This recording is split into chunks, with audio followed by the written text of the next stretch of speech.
रायगड येथे हिंदवी स्वराज्याचे संस्थापक छत्रपती शिवाजी महाराज यांचा 351वा शिवराज्याभिषेक सोहळा किल्ले रायगडावर 20 जून रोजी पार पडला। श्री शिवराज्याभिषेक दिनोत्सव सेवा समिती, दुर्गराज रायगड व कोकणकळा मित्रमंडळ यांची संयुक्त विद्यमाने साजरा केला गेला। 351व्या शिवराज्याभिषेक सोहळ्यासाठी गुरुवारी 20 जून रोजी महाराष्ट्राचे मुख्यमंत्री एकनाथ शिंदे यांनी विशेष उपस्थिती दर्शविली। या सोहळ्याचे स्वागताध्यक्ष शिवसेना प्रतोद तथा महाड पोलादपूर माणगावचे आमदार भरत गोगावले यांनी केले। यावेळी उपमुख्यमंत्री अजित पवार, सुधीर मुनगंटीवार, अदिती तटकरे, खासदार सुनील तटकरे उपस्थित होते। गुरुवार दिनांक 20 जून रोजी मान्यवरांच्या हस्ते मुख्य ध्वजारोहण करण्यात आले।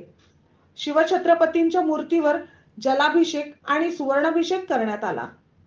रायगड जिल्ह्यातील पोलिसांकडून छत्रपतींना मानवंदना देण्यात आली।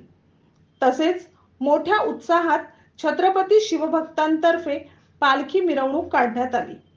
पावसाच्या पार्श्वभूमीवर सोहळ्यासाठी येणाऱ्या शिवभक्तांना प्रशासनातर्फे वाहनांचे पार्किंग, पिण्याचे पाणी, आरोग्य, स्वच्छता तसेच या कालावधीत आवश्यक असणाऱ्या विविध सुविधा उपलब्ध करून देण्यात आल्या होत्या।